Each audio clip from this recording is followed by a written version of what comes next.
All right, are you ready to go? Are you cool if we just start going now? Oh, yeah. I'm good. No, get yourself comfortable. I like the laid backiness. Sorry if my voice sounds like shit. I had a rough weekend in wherever the fuck I was, Lexington, Kentucky. Oh, what were you doing there? Comedy off Broadway. Oh. I have to start by saying you're fucking genius. I'm being dead serious. I pull the mic close just so it's close to you. Well, that's a great start. Fucking genius. Like so I knew who you were 13 years ago. Okay. So we have a connection. A guy named Chris Gillen was a producer on Whitest Kids You Know. Yeah, Chris. Along with Jim Biederman. Oh my God. And I knew Chris and I were really close friends. Oh, that's awesome. So Chris came to me, he's like, you gotta see these kids, Whitest Kids You Know, you gotta see them, they're fucking hilarious. I started watching you guys out of spite. I didn't want to like it because I had a show with Biederman and Chris at the same time. Oh, what was the show? It was called White Gorilla. Oh, okay. It was about a gorilla that moves to LA to become an actor. He's been raised on it was a really fucking funny show. It was really racist now that I look back at it, but it was a gorilla that was raised in a sanctuary and taught English, and then the owner died. Like it could speak or sign language? It could speak. It totally could talk, and it was like very. Was this animated? No, I dressed up as a fucking gorilla. I got put in prosthetics as a gorilla, and we shot a pilot for Comedy Central. But at the time, you guys were doing Whitest Kids You Know, right? And I loved Whitest Kids You Know because it was irreverent as shit. Yeah. Well, it really was. It seemed like you guys were like. Anyway, so last night I go and watch one of the videos now. I think it has 4 million views on Facebook. Probably more now. Yeah, it's almost at 5. My computer has, what is the name of it? My computer just became self-aware. Yeah, dude. How do you do that? Oh, I'm glad you liked it. That's How do you do that? That's the most amazing thing I've ever seen. Oh, that's awesome. I'm being dead serious. Like I thought, like I got it. And this is, I don't hope this, you don't take this as an insult, but like Little Dicky's Chris Brown video, I fucking loved. Yeah. I loved it. And then when I saw yours, I was like, oh, this is the next level. This is way beyond what Little Dicky could do. Oh, that's very nice of you. That's awesome. I mean, that was just, it's so funny because like, so I'll go and do these albums and I'll just kind of sit by myself for like, you work on it for like a year and like, no one ever sees it. And then like, you kind of, when it comes out, I'm kind of like, well, I hope people like it. So I've been like, it's been really great. Like in the last 3 days, it's made like 5 million views and stuff like that. So I'm just super happy about that. Real quick, let's talk about what you're doing for Comedy Central. And then I want to start at the very beginning. Okay. Because I didn't realize this has been you the whole time. That's what my awakening last night was. Oh, this has been Trevor's journey. Like, I always thought the Whitest Kids You Know it's great and everything, but you were a driving force behind your own career since the age of 18. I started public access. Yeah. But let's talk about Comedy Central thing first, because I know we want to promote that. Yeah.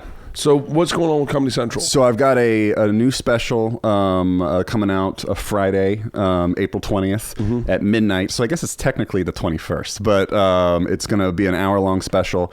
And the last special I did for them was kind of more of a traditional me in front of an audience, singing songs and doing like my music stuff. And this one, they let me do like a linear storyline. So it's all music videos, wall to wall, and then there's a story that goes through it where it's my longtime girlfriend is basically drags me to a brunch with her friends and I'm in hell. And so it's just all their kind of conversations are spurning all of these music videos in my head and stuff like that.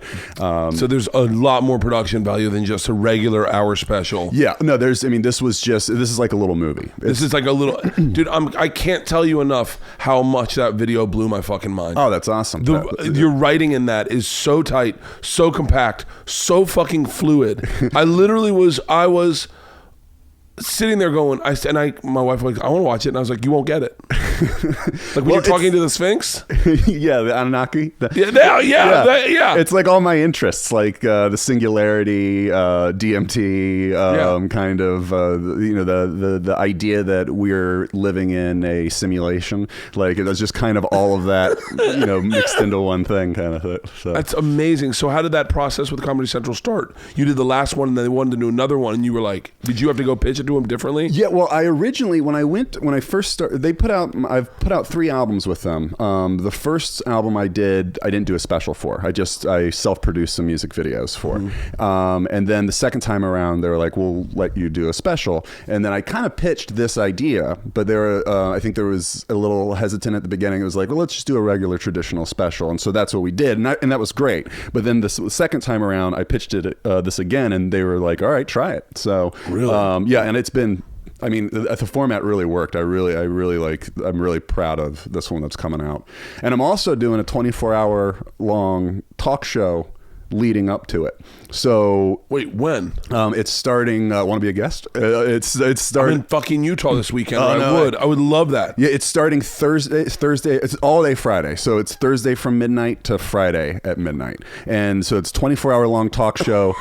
And I'm gonna have 24 guests. We're going to, and the goal is I'm gonna try to solve every problem in the world in one day. Nice. So every hour, like the first hour, is the Middle East, and we're gonna take calls, and I'm gonna try to solve the Middle East problem. Yeah. The second hour is racism. I'm gonna fix racism.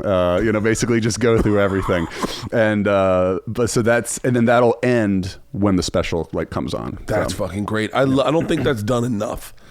Big promotional stunts, that was what defined American entertainment in the 50s, 60s, 70s, 80s. Like the telethon. Yeah. Dude, I told Comedy Central when I did that special for them in 2009, I was like, I want to ride a jet ski from Mexico to Tampa. And I want to land right when my special airs. And I want you guys I'll have news crews follow me, and I'll go on the beach. There'll be a TV on the beach. I'll turn it on, and my special air. I'll be like, everyone tune into Comedy Central. That's awesome. They didn't give a fuck. Well, that's fantastic. Now, let's get back to the beginning. Okay. Because here's what I found, the Whitest Kids You Know, through Chris, and I just figured sketch comedy group, everyone met at NYU, everyone's going to be an actor, everyone will branch off, and you're kind of the only one that's stuck with it in this way, in my spectrum. In sketch. Well, I think the other guys, Zach is on that show Wrecked on TBS, so he does, and Sam teaches sketch at the Pack Theater, so everyone's still kind of involved in comedy. But what was your path? You started your own public access at 18? No, 16. When I was 16, I started a public access show in my hometown of Charlottesville, which is now famous. Yeah. That's where I grew up. And I started a public access show, and this is no one really has the internet at this point. People still just. What year is this? You're 37? I'm 30. I just turned 38. So this is 96. Okay, 96. 96. So there is. So to put this in perspective, because I remember 96. 96, I was still in college. Internet consisted of AOL. You had AOL. You had not Paradigm, but something like Prodigy was the internet. Earthlink. But public access, especially in New York, public access was hot as fuck. Yeah. And in other cities, there was as well. And you were 16? I was 16. I started a public access show. I took the class as soon as I could drive. I took the class that you have to take at public access to be certified to be able to do the show. And so I started doing basically a regular show with my friends where we were doing sketch. It was a lot of man on the street, a lot of prank calls, going out and just kind of trying to find what I like to do in comedy, just trying all sorts of different stuff. And because it's a college town, the University of Virginia's there, it got really popular. All the college kids started watching my show, and I thought it was funny. This 16-year-old has a show on public access, and it started it would get written up in the newspaper for it. It became kind of a famous show. Still in high school. And I would get invited to college parties, which I thought was awesome. In high school and stuff. And so then. It's almost exactly like Wayne's World. There was a guy who owned a bunch of PAX TV affiliates. Remember PAX Television? It wasn't a Christian network, but it was almost. I know PAX. I know PAX. It was almost a Christian network. Yeah, it was PAX. Very conservative. It was a lot of Touched by an Angel reruns and stuff like that. And so he owned a bunch of those affiliates, and he was setting up a new affiliate in Charlottesville. So he was driving. He was staying at a hotel, and the person who worked the front desk at the hotel, the girl who was working there was watching the public access show, and he started asking her about it, and she was saying that, oh yeah, like this is huge here, like in this town. So he bought it. Like he approached me and he bought the show. And so then when I was 18, I did that for a whole season. And then I got fired because it was too offensive. So wait, what goes into getting your own public access show? You take a class? Yeah. Do you have to pay for the time? Yeah, you have to. No, you don't pay for the time, but you pay to take the class. Like, and they teach how you. Much? I mean, it probably was like $100 or something. $100 you take the class, and then how many people are in the class? Is it a bunch of crazies? Yeah, it was. Is it like motorcycle class? Yeah, it was. I was the only kid. Like, it was a lot of adults, and it's mostly public access is mostly like churches. Like they kind of broadcast their church services, or it's people who come on and do like a weird community talk show where they just talk about like zoning stuff. And so it's pretty dry. Where did you get the idea to do this?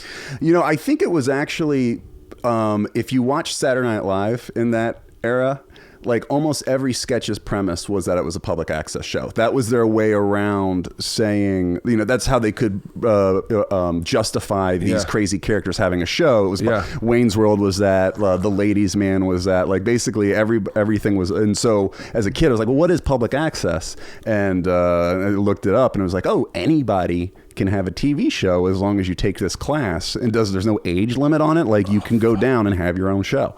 And which now I guess everyone can, because that's YouTube. It's so funny, as you're saying that, I was like, I kind of want to do a public access show. And then in my head, I'm like, oh, I got one. You have one. Yeah. No, but it's like, I mean, now like everyone does it because it's YouTube. Like everyone has public access. But back then it was, you had to go to this and you had to edit. Like I stopped going, my grades went downhill as soon as I started doing public access, because like I kind of fell in love with it and I just stopped caring about like schoolwork. By the way, I would totally greenlight that as a parent. I'd be like, you know what? Find what you love, do that. Yeah. I mean, maybe not. What do your parents do? My parents were Christian rock singers in the 80s. They had like the number 2 Christian rock song in the country. Real? Yeah. So I grew. So that's where your music comes from. Mm-hmm. My mom is like a really talented musician. But I grew up on a tour bus till I was 8. Like, so we just traveled around the country. And wait, what's that like? It's it's weird because it never struck me as weird until I got to like high school or college, like, because it's just how I grew up. So it was. It was a lot of sitting on a bus, a lot of long drives, playing with toys in the back, kind of a lot of drawing. Like you kind of have to keep yourself occupied. Jesus, and a lot of faith. There's a lot of church going on because, we would basically play these mega churches and stuff like that. So every city every night you're in another city playing another show and stuff like that. There's a couple I follow on Facebook and on Instagram named Kristen and Danny. Mm-hmm. She was like a spokesmodel in LA and he was an actor in LA trying to be a comic, and then they met and then decided to give it up, and they moved back to Indianapolis, and they do karaoke in their car, but they lip sync karaoke in their car in the costumes. And they have a video that went viral. I think it had like 300 million views. And now they speak at churches and they talk about relationship. Their log line is laughter is the best medicine.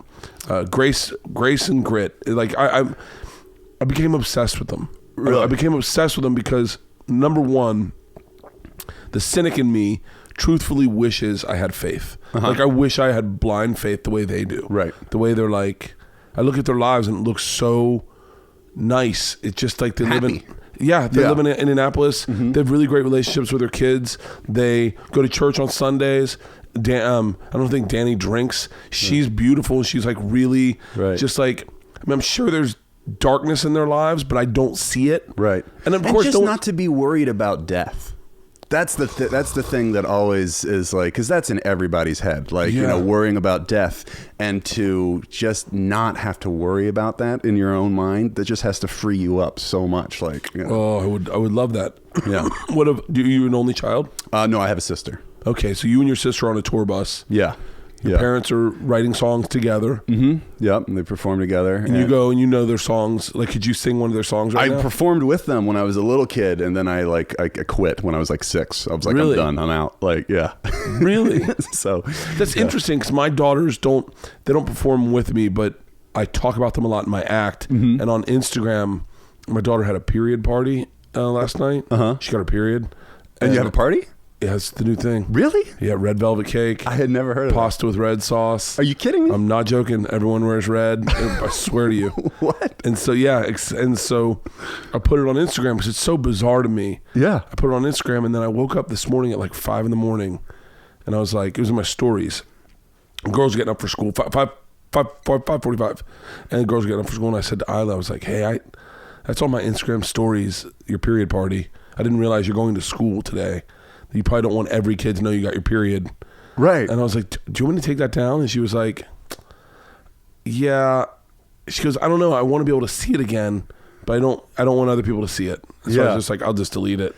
Because I'm afraid that I've enmeshed my family and my art too much. Right. But so you perform with them, and then do you are they still, they have to be pretty Christian, right? Yeah, they're very conservative.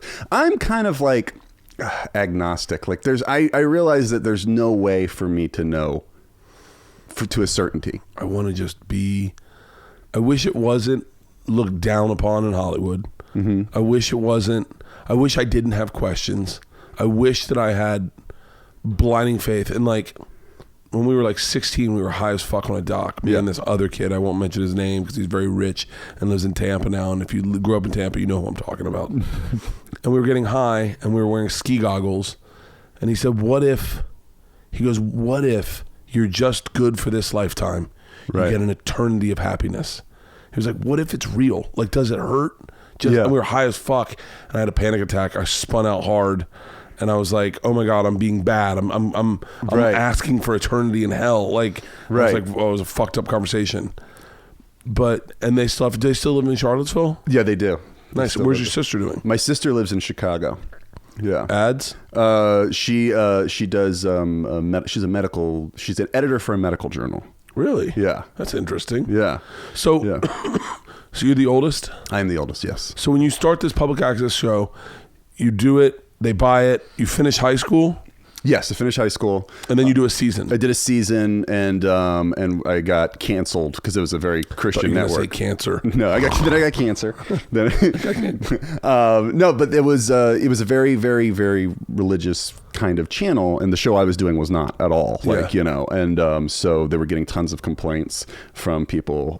And so I lasted 17 episodes. So that's a lot of television to make at 18 years old. Yeah, that's a lot of television. That's a lot of television to make at fucking 45. Yeah. Holy shit. No, it was great because I literally had that moment where I got to run around to like all of my friends who were like working at like grocery stores and be like the show got bought, like quit your job, like let's go do this. Yeah, so it was awesome. And what were the kind of sketches that were getting you in trouble? I was just like I did a bit where it was like a morning show at an old folks home called like Hey Who Died Today, and where basically they would just check the rooms and like under that. And it was just kind of like doing weird stuff. Like I talked to the Virginia Department of Transportation and kind of got them to tell me anytime there'd been like a big roadkill, and I would go and film the roadkill, and then I would give each roadkill like a different voice,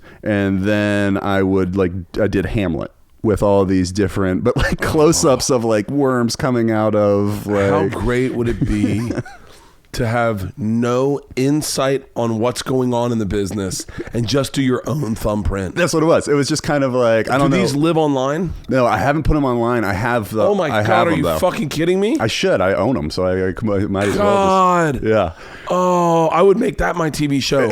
I would find those and I would somehow marry those to what I could do now. Yeah. Oh, that's amazing. Yeah, it was fun. It was just, there was no like, I didn't have to worry about ratings. I didn't have to worry about, it was just whatever I found funny that week. We'd go out and we'd do it. And, I had an office that became like a hangout. All my friends would hang out and like, just drink and like kind of, edit this ridiculous show, and then you'd have the deadline, you'd run the tapes up to them like that, and then they'd put it on like that night. Like it was great. That's so awesome. Yeah. And now, so Christian family, but when do you touch booze or drugs? I didn't until after I got out of high school. Okay. Yeah, I pretty straight laced through high school. Well, I was kind of like, I was in trouble a lot, but not for that. Like I also had this weird. My parents are super conservative, but also oddly lenient in some ways, and I realized that I never had a curfew. In fact, I didn't have to come home. Which was amazing because I would sleep at public access a lot.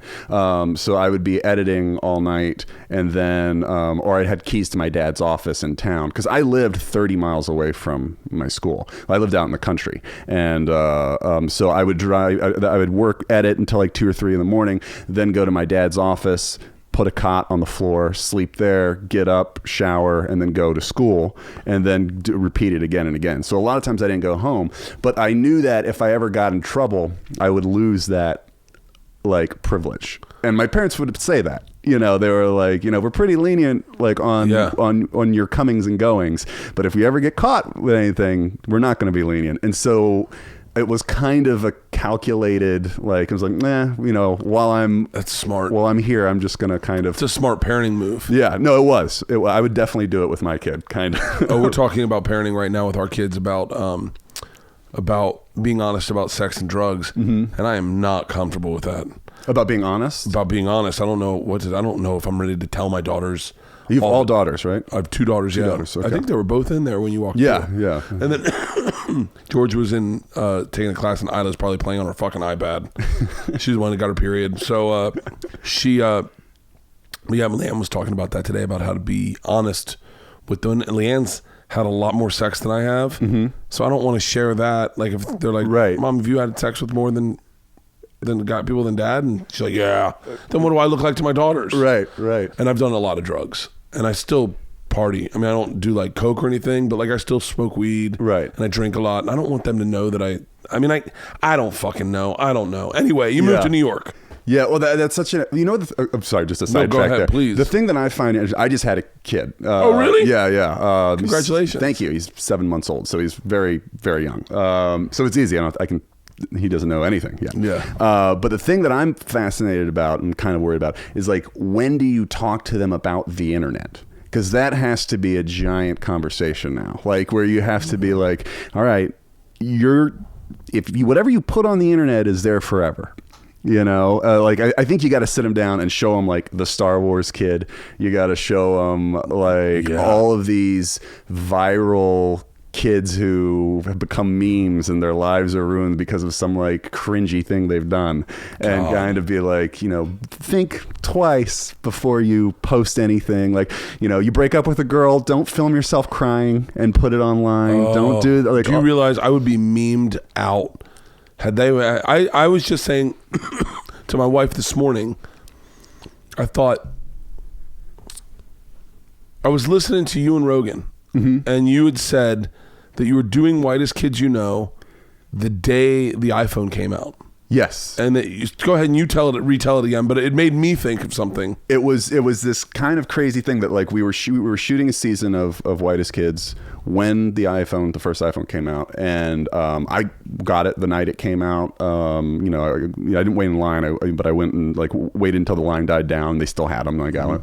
And then the next day at work when we were shooting, I realized like it was funny because up until that point, in between takes, the crew would all joke around. There was all these inside jokes. Everybody would kind of have a fun time. And you had this time to kind of like horse around and have fun, and everybody was laughing in between takes. And then the day the iPhone came out, everybody was quiet and everyone was just staring at their phone and like looking at all the stuff that it like can do. And I was like, oh, this is crazy. Like, I wonder how long it's going to be like this before people like, it wears off and people, stop staring at their phones. And it never went back. It was from one day, it was overnight, and it has never gone back. I had an epiphany the other night. We went to the bar right next door to us, me, my wife, and 2 of our best friends.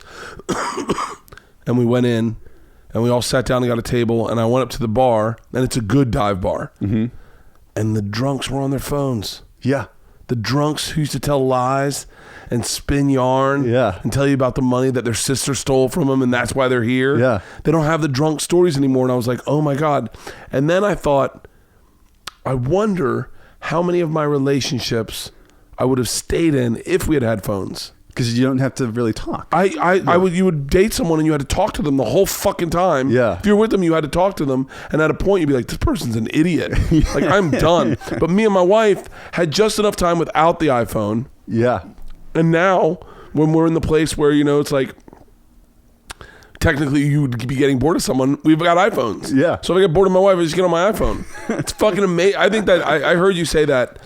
And I didn't have it that quick of an epiphany with phones, but I do find that it's amazing how many people's faces are in their phones. It's a completely different world. Like, you know, it's just, you know, there's, you know, I remember how, cause I remember before the internet, just a little, like, you know, I definitely do. We got the internet early, like when I was 12. Really? Yeah. But I remember, and my memory is just being bored. Like, boredom was a huge problem. Like, for a kid, like I'd be like, oh, fucking bored, you know. And I was like, and then the internet. When you got the internet, I don't think I've really been bored since. Like, it cured boredom. It really did cure boredom. Yeah. I remember I lived an extensive life before the internet. Meaning I was probably 27 when I started using the internet. Oh, wow. Yeah, like I'm trying to think, because I didn't use it. I never used it in college. Yeah. I never got online in college. When I moved to New York is the first time I got the internet, but it was still real slow. You could get on the internet, but it was just, it was still landlines. There's like 100 web pages. And that's when I got a phone. But it got to a place recently where I was getting really depressed, and I got a new phone. And it said, turn on all notifications. And I was like, you know what? I'm going to turn off all notifications.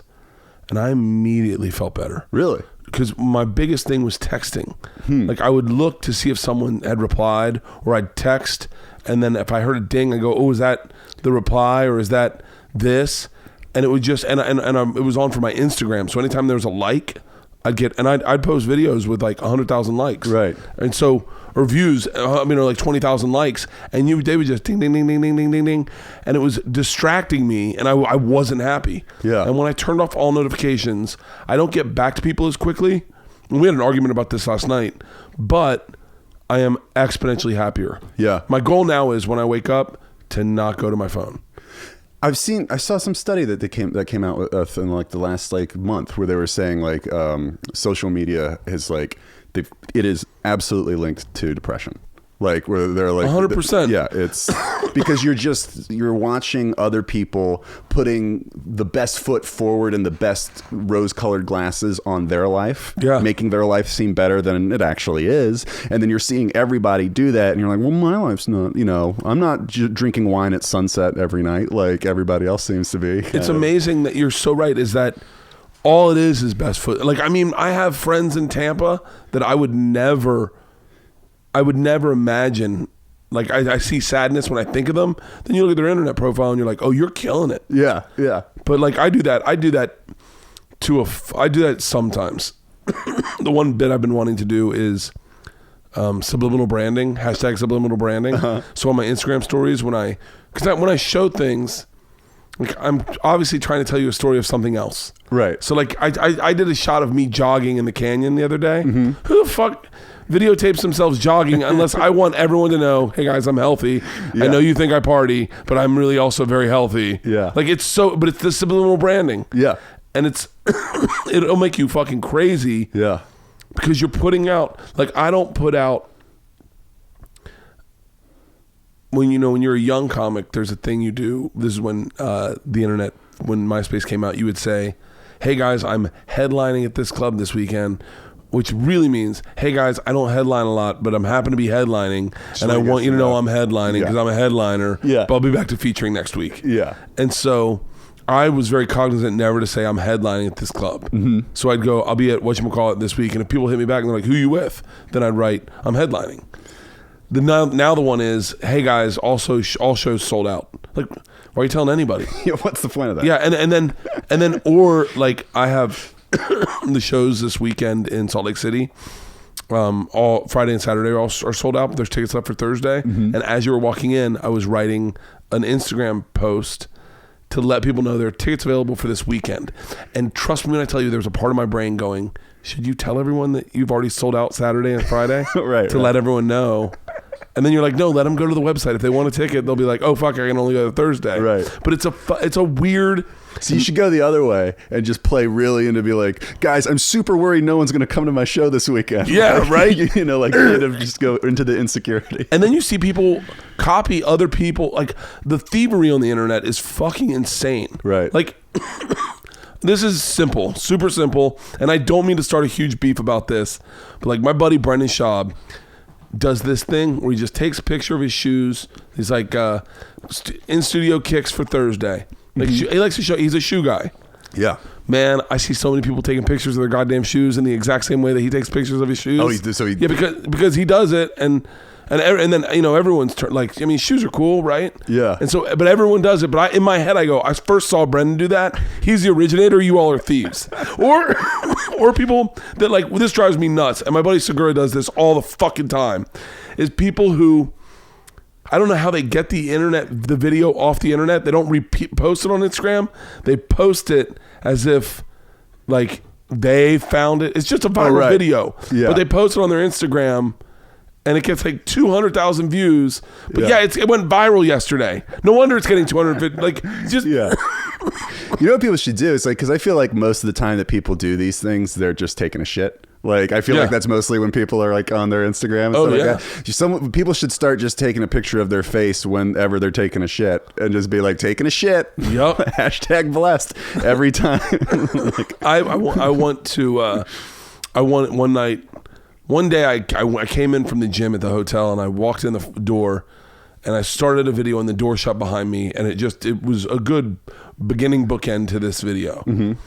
But what I said, I stumbled on what I said, so I went, all right. So I went back out of the room and shut the door the way I did again, and I still fucked it up. I walked in and out of that door 5 times, and when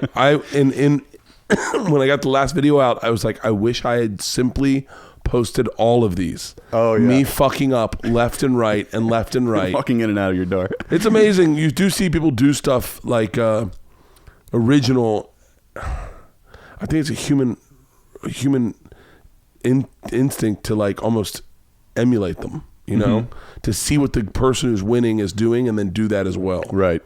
I don't know. Yeah. That's why I wish I could be 18 with my own public access show.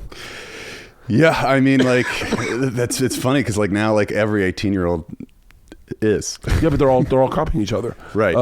Prank on Waldy wrong. Yeah, I read that is the new, like when they ask kids like in school, like, what do you want to be? Like, you know, it used to be like rock star, it used to be all this, and now it's YouTuber. Like, dude, that's like the number one thing that people want to be. I've had there's this kid, Angelo Blando, who gets me my shoes. Really great guy.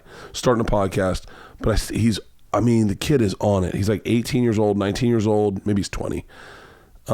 He flies out to LA, gets shoes for Dalia, for Ron Funches, for me. Like, he just hustles. He's a hustler. Yeah.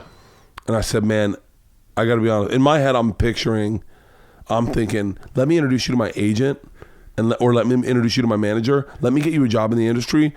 You will be amazed at what that instinct you have can really develop and blossom in LA. Yeah. There are a lot of people that will see that in you and milk it and teach you things you'll never learn anywhere else in this world. Yeah. And I said, you need to get in this business. And he was like, I'm really like a YouTube channel. In my head, I'm like, Angelo, anyone can have a fucking YouTube channel. Like, you've got something special. Get out of there and go to fucking be an agent. Yeah, and be like a 25-year-old agent murdering it in LA. But the thing is, if he has a successful YouTube channel, he probably make way more money. Way more money. Because I mean, the numbers that those guys are pulling in is insane. But it's also an insane amount of work. Like when I've watched some of like the Jake Paul, Logan Paul, when all that stuff was kind of like hitting fever pitch. I was like, checking it out and everything, and I gotta say, I mean, the amount of work that those guys are putting into that, it's, you know, oh yeah, it's so not something I would ever want to do. Like, I had a vlog for a second because I saw this guy Casey Neistat and this guy Mr. Ben Brown, and then they kind of inspired me, and I thought, I've been making television for 7 years. Yeah. I could definitely shoot, edit, and post videos, plug in some music. I know how to do this, and I did it, and it was fun as shit, but then I realized it was cannibalizing my life. Right. And it was making me narcissistic in a way that I was uncomfortable with, where you are like, if anything cool happens, you pull your camera out. Right. You try to do cool shit. You start believing this weird. I mean, with Casey Neistat, who I respect and I really think is a really interesting artist, I saw it happen most to him, where it was like he was showing you only the cool stuff. It was what we were just shitting about on Instagram. He was only showing you his best foot forward. Yeah. He was only showing you the badass stuff, and that's what I was doing, and I was like, this isn't healthy. Yeah, I've got a lot of badness, a lot of negativity in my life that I'm just hiding. Like, I'm on a plane, I had one drink. Okay, that's all we're showing of that. Yeah. Except for, but yeah, what was it like to go from having your own show where you're making all your own content to then going to New York and then meeting up with the whitest kids you know, starting that, and then trying to make content when I guess technology was catching up? It was so yeah, I when my show got canceled, I moved to New York to, you know, I went to the School of Visual Arts, and I basically lived in a spillover dorm, which is, you know, if you miss the entrance into your dorm, like they put all these kids into this dorm that was just a catch-all for like every college in New York. Like, oh, really? So there's like 32 different colleges that had their kids in this dorm. There was no security. It was just basically it was like just a party hotel. Like, and shit. That's where all the whitest kids were from. We were all from that one dorm. Who's the group? It's 5 of you, right? It's 5. It's me, Sam, Darren, Zach, and Timmy. Okay. And we were. Are anyone not in the business anymore? Well, Timmy still does stand up, but he lives in South Dakota. So, really? And Darren lives in Pennsylvania. So they've kind of, you know, but Darren goes out with me on tour all the time. Like whenever I tour, I go with Darren and Sam, and I do like my music, and then we'll do a couple of old whitest kids sketches and stuff like that. Really? Yeah. So everybody's still involved. Yeah. But yeah, I mean, we all were just drinking buddies in college that we lived in this dorm, and you know, we met Timmy on 9/11. Like when 9/11 happened, like we ran to the top of the dorm to get the best view of what was going down. Where was his dorm? We were right across the river. We were in Brooklyn Heights. Okay. So right across the river. And so we ran up to the top. It was the St. George Hotel. It's this massive building. And we just kind of kicked open the door that was facing it, and it was Timmy's room. And that's how we met Timmy. Like we just basically barged in, and we're like, and he was like, "Who are you guys?" We're like, "Shut up." And we were like, just started like watching like out the window and stuff. And then we just started doing shows at like my college. We just started doing like a monthly show. We said it was a school club. Because then we get like $700 a semester if you say that your comedy group is like a school club, but then you can't decide who's in it. Everyone has to be in it. So we had like 17 people in the group. Really? At the beginning, yeah. And then so we did that all through college, and then when we got out of college, you know, we whittled it down to like the main 5 guys. So you finished college in New York? Mm-hmm. Yeah. Okay. And then we just started doing. You remember the show Tinkle? No. David Cross ran a comedy show called Tinkle in the Lower East Side at a bar called Pianos, and it was popular. But then I think he left to go to LA, and so they had this time slot that was open, and we got the show, and so we had our own show at Pianos in New York, and we would do it every week. And because we just didn't know that you didn't do it this way, we would write a brand new show every week. So we would write a new hour of sketches and do it every week. And then I think that actually really helped us because people would keep coming back. And then after like a year of that, Time Out New York came down and wrote like this really nice article about the show, and then it like exploded, and then it was like lines to get in. We had to open up another room upstairs and telecast the show upstairs. Really? So that people, yeah, it was great, it was fun. But we did that for years, and to the point that when we got our show, the entire first season was already written. Like the whole first season was just our stuff from Pianos, because we had something like 500 sketches at that point. Holy shit! Yeah, so that was. I mean, when you were talking about like coming up with material, that was kind of our, how we did that is just every week, we would write all day Friday, like after work, we'd write Friday into Saturday. And then we'd also shoot videos on Saturday. And then Sunday we'd spend all day rehearsing while like I'm editing, like trying to. What are you editing on? You're not editing on an Avid. You're editing on a computer? No, back then it was Final Cut. Okay. Yeah. Yeah. But yeah. What year is this? 'Cause I'm trying to remember. This is 2005. Yeah. 2004. The technology was definitely DV tapes. Yep. And you could shoot on all the Canon came out with a bunch of great.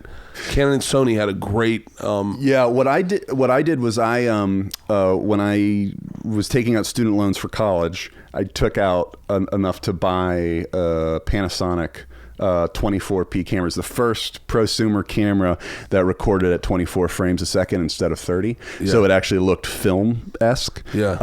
And so that's what we shot all of our stuff on, but just, on those DV tapes. And then we'd edit all Sunday, just get it done in time for our show at 8:00 on Sunday night, and then drink all night, and then go to our day jobs on Monday and do the whole week again. What was your day job in New York? I worked for an Asian television network called Imagination Television. Imagination? Yeah. Oh. And I love it. Yeah, Sam, Zach, and I all worked there. And I started out as an editor, and then I got a show picked up by them. So then I became like a comedy guy for them, and I wrote comedy from an Asian perspective. Really? Yeah. So I had a show on Imagination Television during that time too. Oh, fuck. God, that's awesome. So how do you get discovered by, did you get discovered by Biederman, or did no, we, did the network, what was the network back then? It was, so when we were pulling the show together, we met with a couple executive producers. We met Biederman, loved him. I love that guy. What's he doing now? Have you talked to him? I had talked to him about a year ago. I haven't talked to him. I haven't seen him for a while. He worked on Michael and Michael. Yeah. Yep. And my buddy Tony Hernandez worked on Michael and Michael. We shared office space during Michael and Michael. Oh, really? Yeah. What show you was that? Were you still doing Whitest Kids? Yeah. What did that last 7 seasons? 5. We did 5 seasons. We did 1 on Fuse and 4 on IFC. That was it. Yeah. IFC. Yeah. So wait, and you started on Fuse, and then what happened with that? That just didn't. So we started on Fuse because Fuse, we won Aspen Comedy Festival. We won the best sketch group there. And I didn't even know they gave out a prize for that. Yeah. And so then we had all these offers for pilots and stuff. But Fuse, because they were the smaller network, was like, you don't have to do a pilot, you can go straight to series, and you can own your own show. So we were like, well, we got to do that. How do you not do that? Yeah. So we went straight to series on Fuse. We did the first season, and it was a hit for them. It was like one of their highest. It was that, and they had a show called Pants Off Dance Off, which was like their 2 biggest. Oh my God. Do you remember that show? I do remember Pants Off Dance Off. It was actually a good show. Yeah, I do remember Pants Off Dance Off. Holy shit. Yeah, but it was us and Pants Off Dance Off that were like the big shows over there. God. And but then they had a changing of the guard after the first season, and the new guy came in. New guys. And he called Biederman in to a meeting. And, we were we weren't trying to be offensive, but I think our humor just naturally goes, we like dark gallows humor, kind of. And so, we had stuff where we were, Hitler or things like that. And just kind of, and the guy basically brought Biederman in and was reading him a list of things. It was this won't fly anymore. This, you can't do this, you can't do this, you can't do this anymore, you can't do this. And so Biederman was oh, they're gonna destroy the show. Like he's like, we have to get it out of there. Yeah. And so the Jen Caserta, like and a bunch of the people who were originally at Fuse had all gone over to IFC when the new guy came in, and they're all owned by the same company, parent company. Really? IFC and Fuse. So Biederman talked to them, and they were like, well, we would love to take the show over here. And they kind of worked it out, being like, all right, well, since you guys aren't really into this show, what the show is you go. And then IFC was crazy because their whole thing was uncut, uncensored. That was their tagline. Yeah. And so they were like, we want you to push it as far as you can go. And we're not going to bleep you anymore, which I was actually bummed because I thought the bleeps made it funny. I think bleeps are funny. Me too. Yeah. And I actually was like, can we still be bleeped? And they were like, no, we can't because the whole tagline is uncut, uncensored. Yeah. But I think it misses something when you take the bleeps away. I think it does too. When you put a bleep in, I think it makes it pop. Yeah. It also makes your brain think a little bit and interpret and go, what did he say? Yeah. And it also just feels like you're testing the limits of the medium too, when you're doing that. But so then we went over to so that second season of IFC, they just told us to go as far as possible. So we were, we wrote really crazy stuff, and then after second season, they're like, okay, you can bring it back a little bit. Yeah. At this time, Chappelle Show's on. Yes. Well, no, even before that, isn't it? Chappelle Show started in 2004. Okay, yeah. So I feel like Chappelle's Show started. It was right before you guys. Yeah, I think he was probably off by the time you guys were on the air. Now that I think about it, because we came on the air at the beginning. We shot the first season in 2006. Yeah, and it aired in 2007. Wow. God, what's it like to not? I mean, I'm going to say this in the wrong way. It's going to come out because I have this experience in my life. But what's it like to not know the failure, really? Like, not to know the failure, just the like ongoing failure that is so many people's experience in this business. I mean, like, to go from like college, like the state kind of went like that, college, and then Successful Room, Win Aspen, TV show. Yeah. What's next? Like, is there like a letdown of like, oh, I thought this would be better. Like, I had a period when I was on my first TV show, and for me it was college, worked the door to Comedy Club for 6 months. Will Smith discovered me, development deal, another development deal, TV show, and then in one day I have more money than it's not a lot of money, but back then I thought more money than God. Right. I'm driving down Franklin, turning left on over by the Scientology Center. Yeah. And I thought, the celebrity one. I thought I'd be happier than this. Right. Like I was like, is this it? I was like, I don't think I'm really happy. Yeah. And then I cut back to like broke, no fucking money, hanging out with Chris Gillen, and living paycheck to paycheck, featuring on the road, and being like, I've never been happier. Yeah. Like what was that like? Well, it was, we did hit it pretty young. Like, we were like the first people of any of our group that we were kind of like new to have a show. So there was this kind of, oh, this is crazy. And I think like, I do think about that sometimes. It's like, wow, I didn't. But see, so then but then I did a movie. I know. What was the movie? Miss March. I saw Miss March. Oh, you did? Of course I did. Yeah, and it's not a great movie. Like it was this weird. Who was it? You and Zach. Yeah. And it's this weird. It was kind of a mismatch for us. The idea, we didn't come up with the idea, but the studio came to us and said, we'll let you rewrite it, direct it, and star in it. So we were like, okay, great. But it was like a teen sex comedy kind of thing. Yeah. So we rewrote it.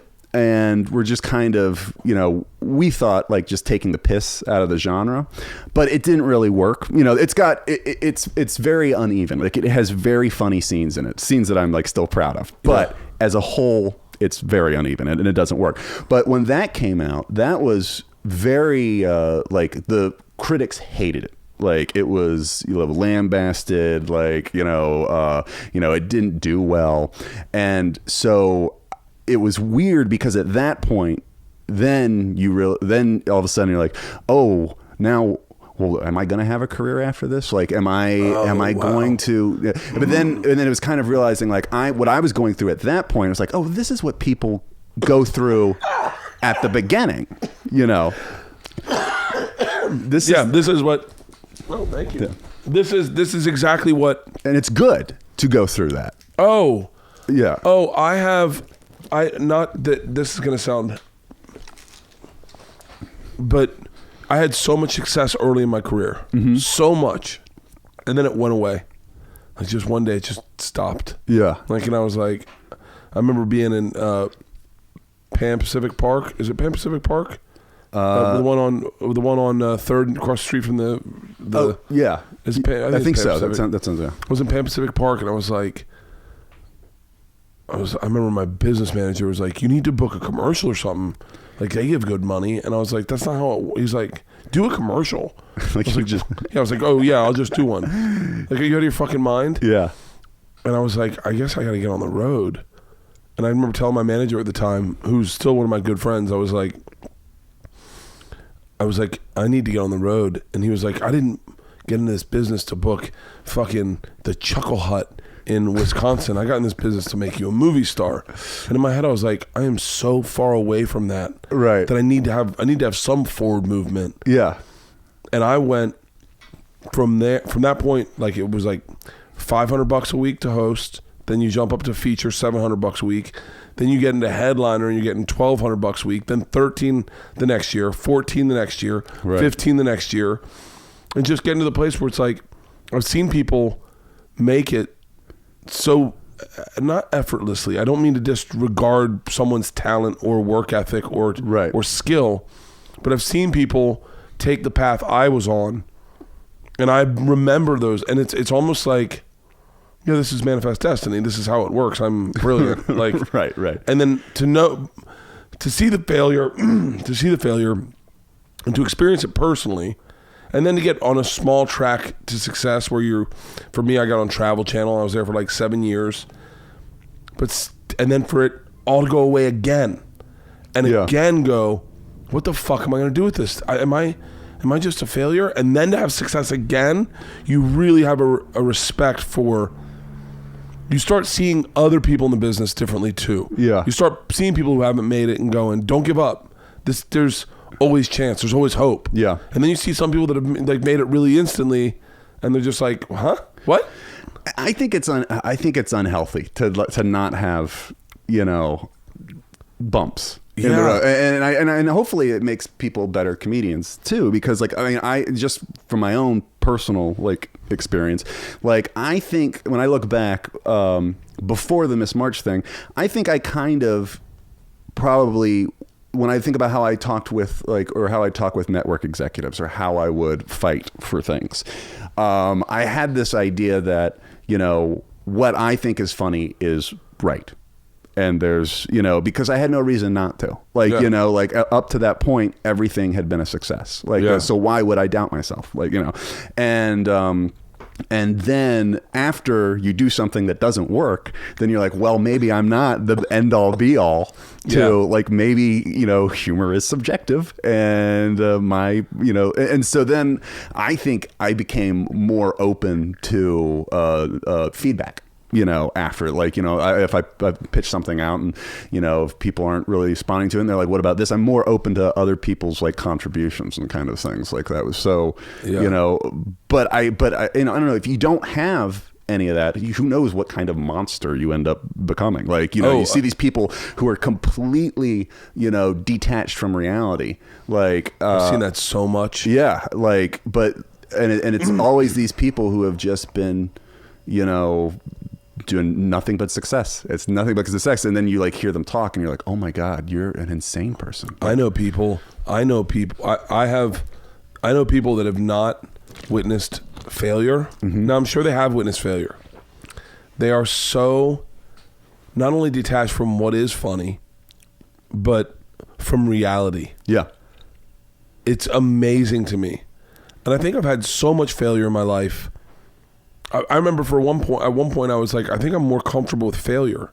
Like I think I know how to nurse failure. I don't know how to nurse ego. Right. Like I can definitely lick my wounds. Right. Like in a weird way, I would almost plan when I have an audition. I'd be like, okay, I know it. We're all coming to our house tonight. I'm gonna make spaghetti, and then that's how I'll get through this. And then I was like, if I book it, I don't know what the fuck I'm gonna do. Like I don't because I think it's one of the things I don't think anyone really like. It's really hard to be a humble winner. Right. It's really hard. You ever like talk to someone famous in this business and they're almost like they believe that because they're famous, can create magic tricks. Like they're like, I did this. This is the hardest thing to do. Trust me, you need to listen to me. And you're like, I had a friend like that where it was like unbearable to be around. And then his success went away. Mm-hmm. And you watched him like going like, hey, what do you think? And you're like, oh, I wish you had done that when you were fucking killing it. Right. Maybe you'd still be killing it if you would listen to a few people. Right. That's crazy. Yeah. Was there any like head bumping with the group when you guys went off to get offered Miss March, or was anyone like? No, there wasn't. Like everybody was pretty supportive. Like, I think towards the end of the 5 seasons, we were all ready to be done with it. Really? Yeah. Like, we had just been in each other's space for so long. I mean, like, cause we had, been to, we lived with all of us I've lived with every single one of the guys. Like, we really? Just were each other's roommates, in college, after college, we were best friends, and we just we're just sick of each other. And it took a couple years, I think, after, that for us to be like, okay, now let's hang out and start writing stuff again. Like, yeah. And now it's fine. We're all very tight. But yeah, I think towards the end we were ready to take a break. Yeah. But I remember when the 5th season of the show, we just made a movie.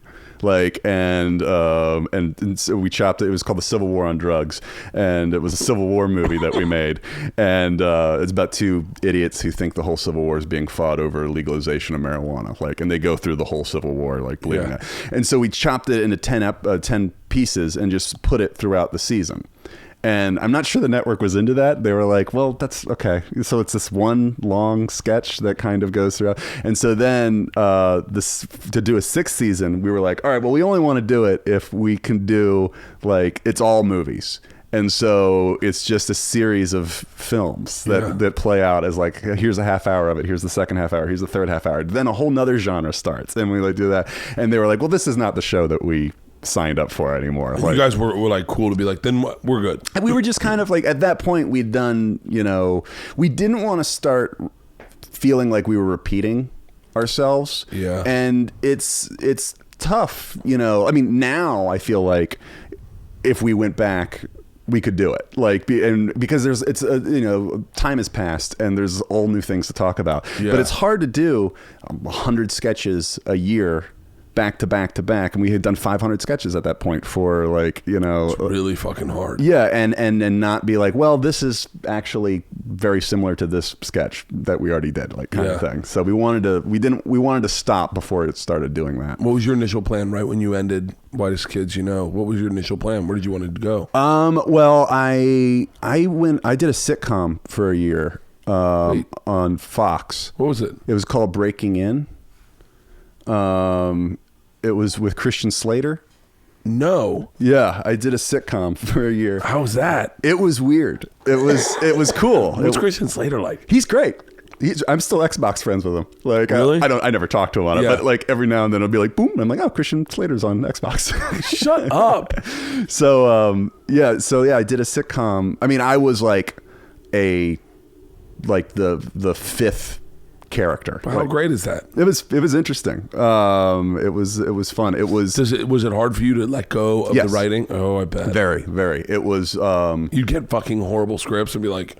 No, it wasn't even that. It was because I actually thought the scripts were pretty good. It was just that, just not being. I realized how much it's about control for me. Yeah. Like, I like being in control. Like, just not knowing how the show is doing. waiting for the ratings, just sitting in the, and also just sitting. I mean, I was coming from a place where I wrote, directed, and, was in like almost every sketch. So just sitting in the trailer was very bizarre for me. Like, and you're just sitting there and like waiting all day to go in, do your scene, and it's out of your hands. Like, and I know, I think I pestered the directors probably a lot, because I'd be like, was that good? Do you want another, like, how are you? Because I was just like, I wanted to be able to do more. Like, and so that was really difficult for me. Like, I remember telling my agents, I was like, I kind of think I want to like do shows instead of be on them. Like, which is probably not a smart thing to tell your agent, but I was like, I've said a lot of stupid shit to my agent. I've said a lot of stupid shit. Yeah. I've said a lot of. Oh God, I wish I could just never have spoken. But yeah, I have a hard time. Right now, I'm going through that a little bit. I'm in a place where I only want to do stuff I create. Yeah. I don't want to do anything anyone else creates. Yeah. Like, you couldn't put me in a show on Travel Channel or Food Network or anything. You just couldn't. I did one pilot for when I was at Travel Channel. I did one pilot for someone that it was a different company, and they had a director. I was unbearable. Yeah. Because I directed everything I did.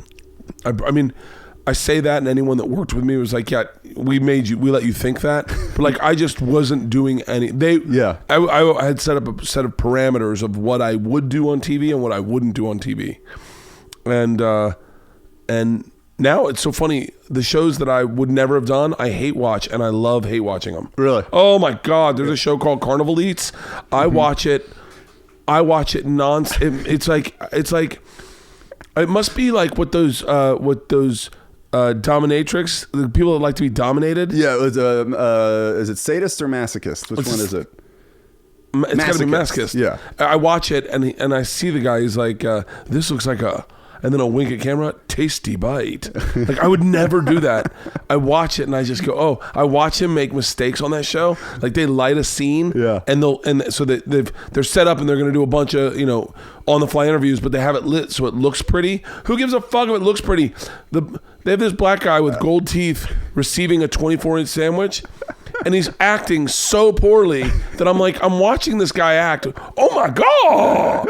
And then at one point, the host, clearly the guy has not said the lines properly, but he knows what he wants to say. And the host is mouthing the words along with the guy.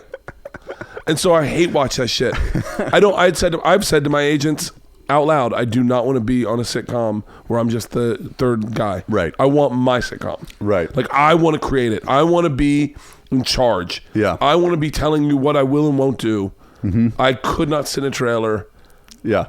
That's kind of what, that's sort of, it's not the smartest thing to do. So walk me through all your projects. So you do that. I did that. It gets canceled? No, actually, they wrote me out. Are you serious? Yeah, they wrote me out after the first season. They wrote, and then they brought in new cast members and stuff like that. Really? Oh, trying to revamp it? Yeah, they were trying to revamp it. Yeah, I think it was one of those bubble shows, and they went, so I did that for a season, and then... Are you good around celebrities?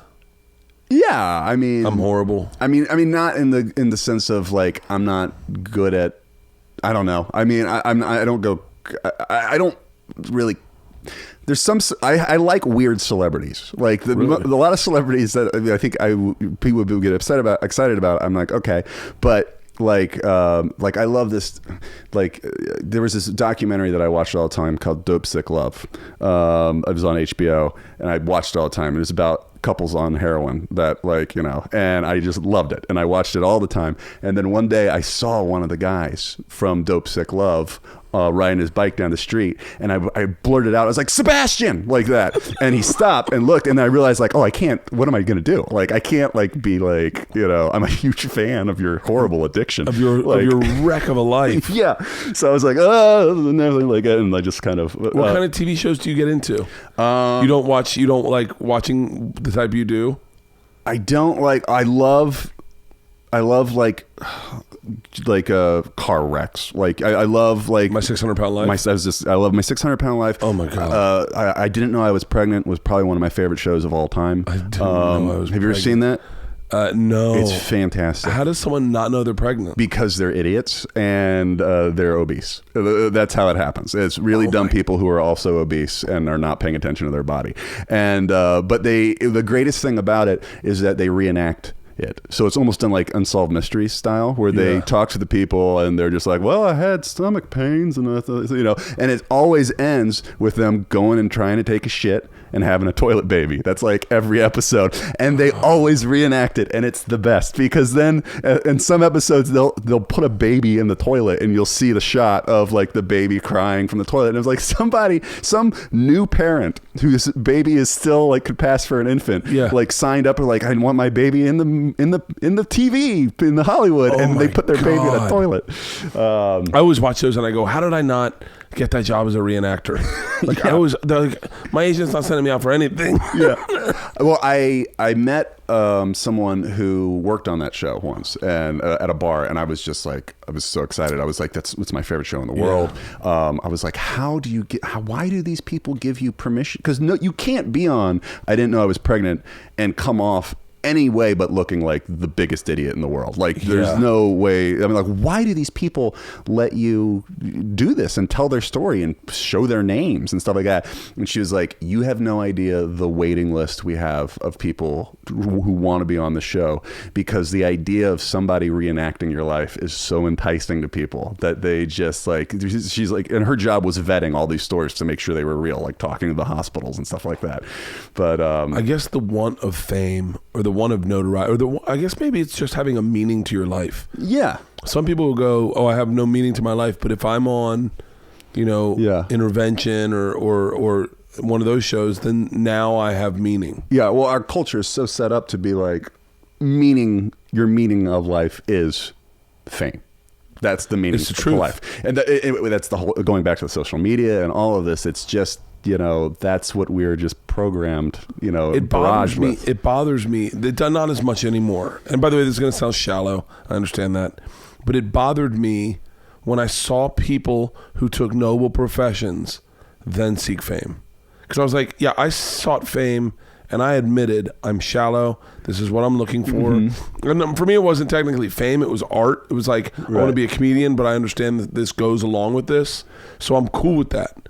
But then when like, chefs all were like, I'm just a simple chef, but then you got your own TV show, but you're not a simple chef anymore. I'm just a fireman, but I'm on The Bachelor, and now this is where my life's going. And I'm like, wait, what the fuck? Like, I admitted, we need firemen. What? We need firemen. Yeah, like you'd be like, I'm just a fucking simple doctor. I'm Dr. Oz, but now I'm just gonna take like I never could really rationalize. Like I was like, don't like. I just make cupcakes, but now I'm a cupcake guy. I was like, what the fuck is wrong with this country where that is the most... But by the way, I'm a part of it. Yeah. But in like my head, like we go to big upfronts for scripts. And I remember one time I was looking at these guys and they're all... I wish I knew the name of the show. Maybe it's called Chopped or something. But they're all like... It's like 5 different judges. And like they all have like really stylish glasses, like everyone's Simon Cowell. Yeah, everyone's like, and I saw them all social media posting and stuff. And I'm looking at Tony Saragusa, who's an ex-football player who just was a football player and this is how he's making money now. And he's just looking at him like, ugh. And I'm looking at them going, I don't want to be that. Right. Like I don't want fame to be the thing I'm chasing. Right. I want my art to be the thing I'm chasing. Yeah. I want to make art and then promote my art. Mm-hmm. I don't want to just be like I had said to someone, one of the things I'd said to my agents, which I regretted, was because I think they represented the person. We did this thing, the goddamn Comedy Jam on Comedy Central. And I was like, I did it because that's what I had been doing that for months on end with my friends, because it was a comic that started it, and you would do time in front and then you'd sing, and it was fun for us because we were getting out of our comfort zone. We were doing something different. And then when it came to Comedy Central, they booked a bunch of celebrities on it. And then I was like, I don't ever want to be that celebrity. Right. I don't ever want to be the celebrity who's like get me on Dancing with the Stars. Right. Like I want to do stuff that I love, you know? Right. So that's where I'm broken in that sense. Like you were with the Fox thing. I could totally see myself tapping out. Yeah, it's the same. I mean, it's it's hard to take. There's less, and this is probably still an ego thing, but it's like there's less satisfaction in getting laughs that you didn't write. You know? Okay. Now you just picked a brand new fucking, like when you do your, when I watched your song, I was blown away. I was literally blown away. And it inspired me. Halston knows this. I'm working on a, it's not a comedy album. It is a sincere, day drinking album, like Jimmy Buffett. Oh, that's awesome. Like that's like my guilty pleasure. Like I love Jimmy Buffett. I love Jimmy Buffett. That's one of my Pirate Looks at 40 is one of my favorite songs. Oh my God, made. right? Yeah, I'm a huge Jimmy. I legitimately think he's a terrific songwriter. He is an amazing song. He's like the Ernest Hemingway of songwriting. He's amazing. Yeah. Super simple, super there, great storyteller. And so I had said that's one of the things I'd always wanted to do. I had this Call and Sick to Work tour. I was like, it'd be cool if I could make this Call and Sick to Work tour like almost like a Jimmy Buffett-esque. And then I can write. When I first started, I used to play guitar and sing. That was like the first thing I did that was funny. And then every time I came on stage and I brought a guitar with me, I realized, I remember one time putting the guitar to the side and all anyone did was stare at the guitar and look at me like, when are you going to pick it up? And I was like, oh, I'll never be able to learn how to do stand-up if I have this guitar up here. And so I got rid of the guitar forever. I was like, I'll never bring the guitar on stage. Now that I can play the guitar, I think people are shocked that I can play the guitar. But I was like, it would be cool to write that album. Yeah. But that's you. I watched you, and that inspired me. I do not understand stand-up comics who do not write their own material, then go on to do an hour special and basically do karaoke. That makes no sense to me. I don't know why you would do stand-up comedy if you don't write your own stuff. At that point, it's got to be about the fame first and foremost. It is. It's the comedy is a venue to get famous. Yeah, and so that they can keep doing movies or keep doing like I found out recently about some celebrity comedians that don't write their own material, and I just was like, well then, it really just like I don't think I ever want to watch you stand up. Right? Yeah, because it's maybe I'll watch who writes for you. I'll see what they're working on. Yeah, you're a good comedic actor, but that's great. Not, But that kills me. So what did you do after the Fox? And so then after the Fox thing, I just kind of, I had a bunch of just different development deals with various networks for a couple years. I became like a correspondent on The Tonight Show.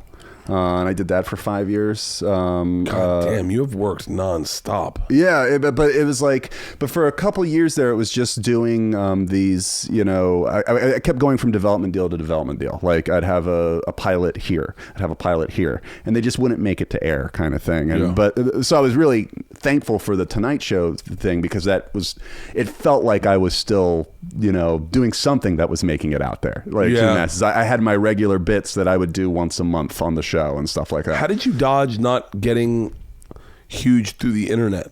Like how the internet seems like a perfect home for you. Well, that was how that was really how Whitest Kids happened. Was YouTube started right around. We were making all these videos for our shows, and we were putting them on our own website and basically having to pay the bandwidth and all like that. And then all of a sudden YouTube started, and kids, like fans, started taking our videos and just passing them around. And then so we had like a couple viral like hits, and that's what kind of kept word of mouth going, which got us to the show. So whenever like the network would be like, let's take down all these kids sites that have your stuff, we'd be like, no, please leave it up there. I mean, it's good for the show, trust us. Like that's the whole reason who we are, like, is because of the internet. But like, how do you not have your own? How are you not making content and putting out content on a daily basis just right now? Like, it's interesting. It's not because what I was talking about when I looked at these YouTubers, that's not what I wanted to do. That's not like what I got into this for. Like, I look at you and I go, how do you not have a movie, making a movie every year? Like, right. You're one of the most creative people I've ever seen in this business. Very nice. Thank you. I'm telling you when I say this, I've always known you're creative. Like I've always known of you and known you to be a successful, hardworking, creative guy. But when I watched your songs, I was like, this is next level. Oh, thank you. Like, how are you not directing comedy specials? How are you not directing? Right. Well, the other thing is, for the last 3 years, I sold a show to the Disney Channel, and what is it? Walk the Prank? Yep. Yeah. So I sold that show to them, and I've been show running that for the past 3 years too. So and I've been directing a bunch of those. So that's kind of, taken up some of my time too. It was, I did this album and special at the same time as doing that show, which was kind of. Do you party at all? Yeah. How do you get by? Like, how do you do that? I just try to keep it to the weekends. Holy shit! You've got so much fucking going on. Yeah, no, it's so I've been doing that for the past 3 years. So it's kind of, which I really like doing. Like, it's fun to juggle, like doing stuff in the kid space and then doing stuff in very adult space. Like, I like trying to do both of those at the same time, and it's like working different muscles kind of thing. Yeah. So I don't think I have that ability. It's fun. So, but that's. I mean, there is a movie that we want to do. We wrote the Whitest kids wrote a movie that we're trying to find the funding for right now. Really? And it's like our favorite thing we've ever written. Like, it's, we are hoping to do that like later in the year or like next year kind of thing. Really? But yeah, it was, we're really happy with it, and we're just trying to figure out. I think we need like $2 million, so we're just trying to figure out where to pull that from. Are you guys all managed by the same manager and agent? No, we're all over the place. We're all different people. Oh, really? Yeah. Yeah, that would. I don't know. There's someone was just telling me about Kickstarter and getting a Kickstarter. Yeah, people. I don't know why I'm squeamish about that. There's an algorithm to being successful on Kickstarter. Really? Yeah, and it's got to become like a 2-month. That's your job for 2 months is raising this money. Yeah. I'm more on like a. I don't know if I'd want to do a movie per se. Yeah. I've always wanted to do a 4-camera sitcom. I don't think that's going to happen. I mean, every time I don't think anyone's making 4-camera sitcoms anymore. Right. And I don't think that it's. But they come around though, like But but I don't know. I think I got to get more famous in order to greenlight one, because I don't want to just get I'm done with getting deals. Right. I'd much rather just not get a deal and just write it and make it. Right. Like, I'm so tired. I was telling Segura, I think I've had 7 development deals where I just go, they're just all fall apart. Right. Like something happens and they're like, we're gonna make it, and then nothing. Oh, we're looking at the script, nothing. And I'm just tired of that. So I wrote a script and I'm going to make it. But it's not 4-camera. Right. And then my special's coming out, and my managers and agents are like, now's the time. If you want to do your 4-camera sitcom, now's the time that we do it. Yeah. And they're like, we'll pair you up with a showrunner. We'll pair you up with and my wife's like, no. She goes, let's get a hotel room for 3 days. Like just fucking Universal Sheridan. Get a hotel room for 3 days. I'm going to force you to write it. And I was like, all right, so next week, starting Monday. Oh, great. I'm gonna write. I don't know what it is. I haven't figured it out yet, but that'll be the first day. Yeah. Write the second day, edit it and put it together, make sure it's all together the third day, and then send them in and go, this is what I'm doing. That's awesome. And then let them shop it. Yeah. But part of me just wants to go get an investor. Let's just make it. Yeah. Like, I don't want to fucking shop it. It's get like a Chinese investor. Like, yeah. that's Well, all this these money. Russian oligarchs I hear about all the time. No, there's so many ways to do it. That's the thing. It's like, we don't want to, like, the movie we want to do is like, we can do it for $2 million. Like, we can do it like for not a lot of money. Like, there's a lot of like places. There's so many ways to do it. It's just trying to figure out, okay, what way are we going to try to, like, to pull the money together kind of thing. But there's something to just like going and doing your own thing, not waiting for the studio system, not waiting for the gatekeepers to give you permission. I say that with podcasts. I run into people all the time. They're like, yeah, I want to do a podcast. I just got to find the right deal. And you're like, huh? Yeah, right. Yeah. Let's just do it. Yeah. Like my wife has a podcast, and she's like, I don't know. Should I, like, do I need to like sign up with somebody? I was like, no, just do it. I go, that's the creative part of it. And like, she's got a podcast. It's not huge. People listen, but she loves it. Yeah. And she's inspired every day. She comes up with segments and these ideas of how to, I want to do an episode about this. And I go, that's what creativity is about. Yeah. It's not about fame and fortune and getting recognized. It's about making something all the time and feeling creative. You have another, you motherfucker.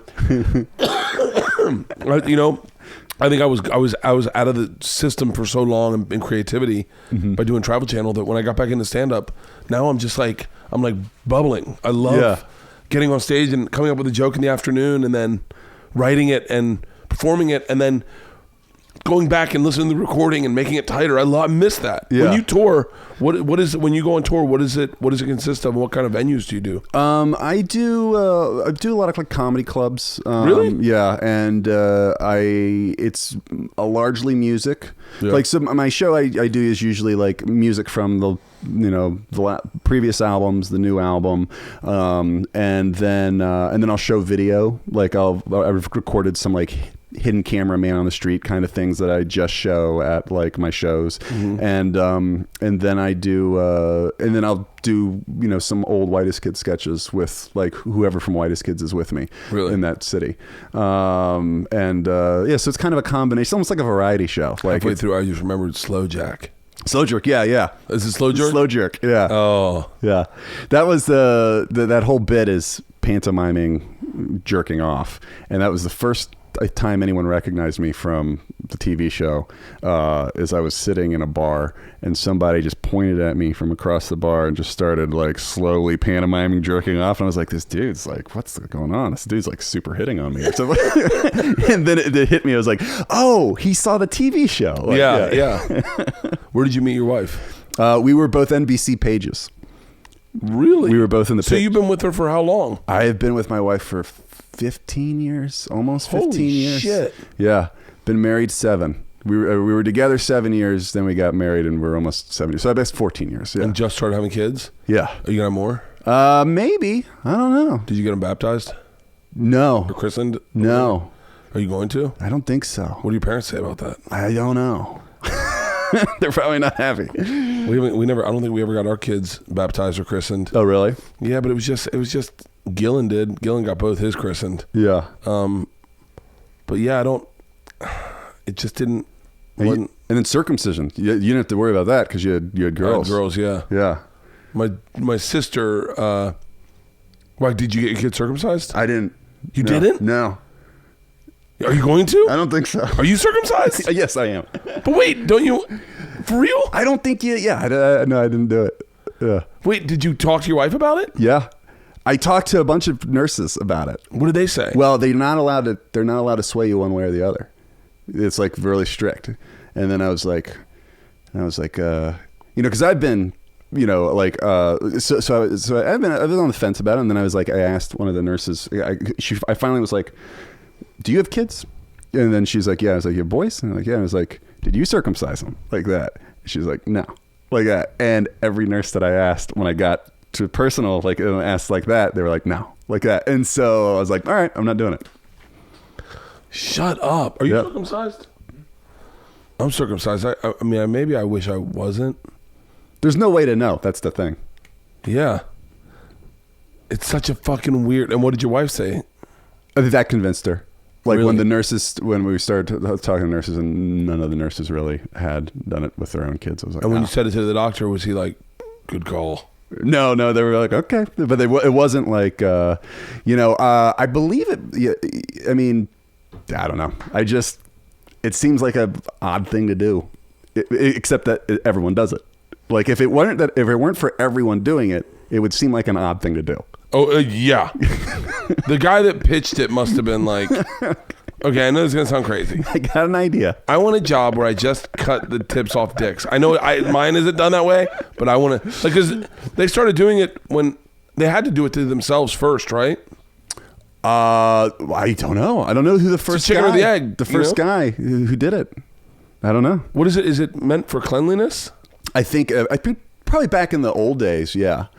I think that was the thing. It blew up in the United States after World War I. Why? And I think it was because of, I could be wrong about this, but this is what I've been told. Just dig your heels on this one. Yeah, is that it was because World War I was so filthy. You know, it's trench warfare, mud like that. People were getting a lot of infections, and then after World War I, it became the norm to do. Really, just because of cleanliness. Yeah, and I don't think I did it at all out of religion. Right. Initially, it's just Jewish people, right?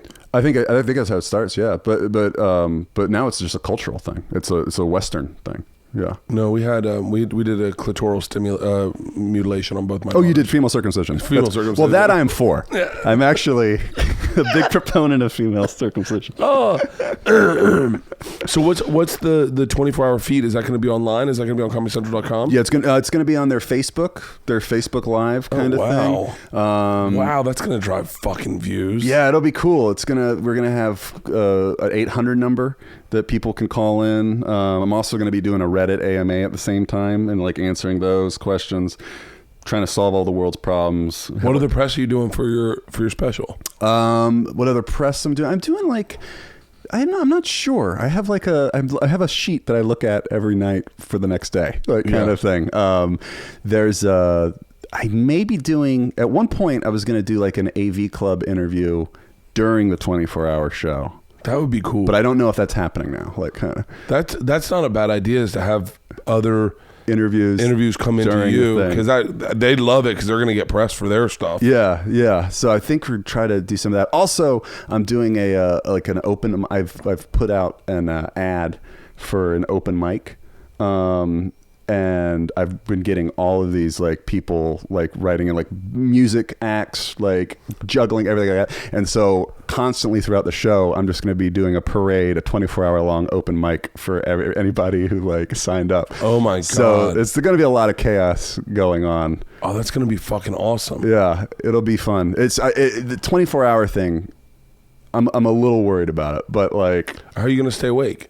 I don't know. I'm just gonna. It was one of these things when they were like Adderall. Yeah, it could. Yeah.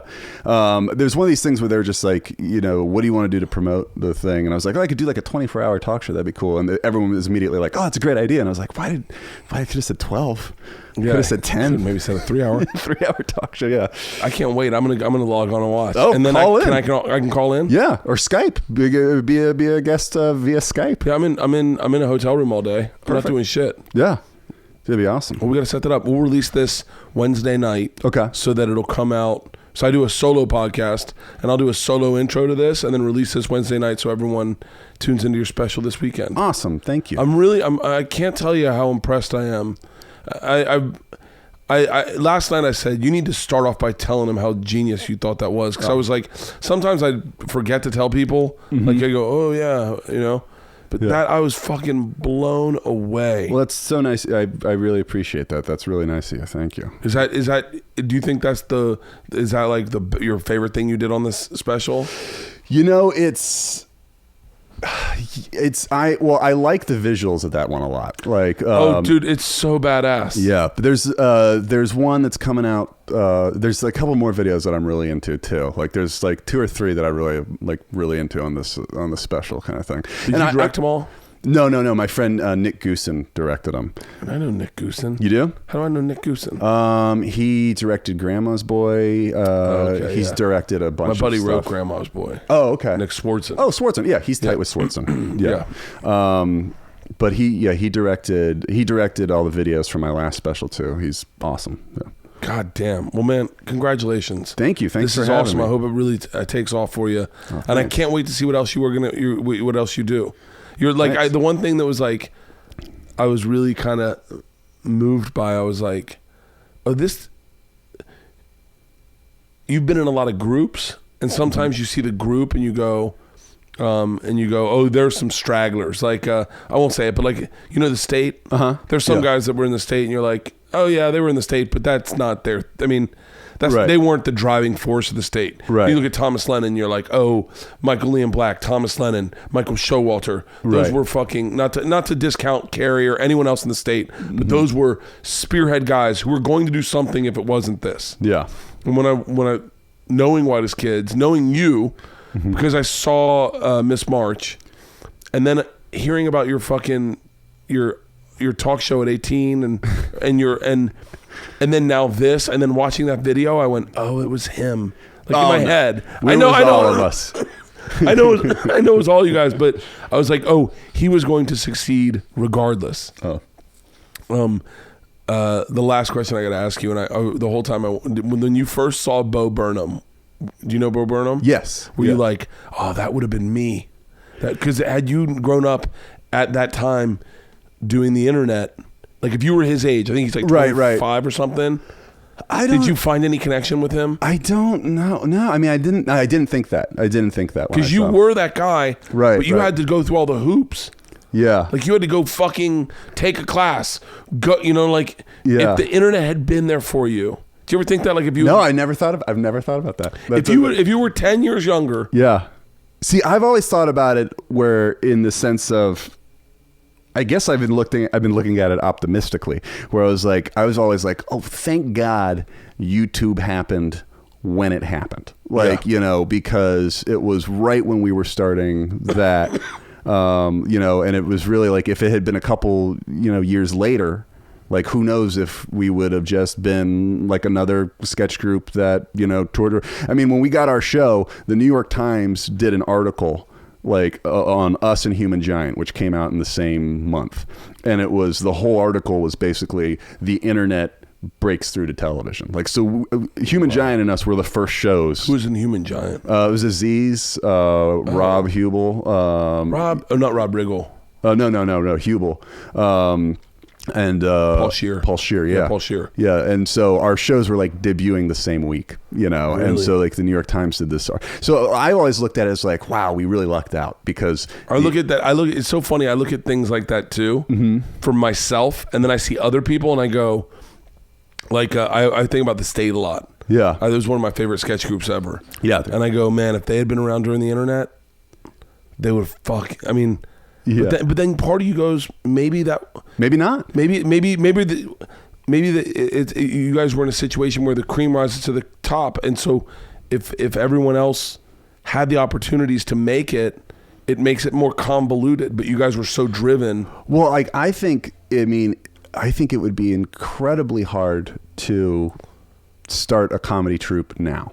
Oh, because the noise. It's got to be insane to try to be a comedian now. I know, because it's just. I mean, so like I don't know if it would have been easier or not, but like it seems to me that there's so much more. Like it's everywhere now. So dude, I can't imagine starting a podcast now. Right. I can't imagine. I'm so lucky that I got fired from Travel Channel when I did. Like, because if I had you hit the podcast window. No. I was doing my podcast before. I'd started my podcast probably 5 years ago, maybe 6 years ago. And I started it while doing Travel Channel, and they were like, don't do a podcast. You don't need to do a podcast. You're on TV. Right. But in my head, I was like, my podcast will always be there. This is going to go away. And then thank God I had done stand-up. I'd been doing stand-up for so long that when it disappeared, stand-up blossomed the way it did, and now stand-up is where it is. And I just go, oh, I look at it that way too. I don't think I don't have your drive. Like I would have never taken a class I would have loved to do that, but I would have needed a friend that had the drive to go, I'm going to take the class to do the TV show. I'm more like, I take that back. I guess I did this. I don't know.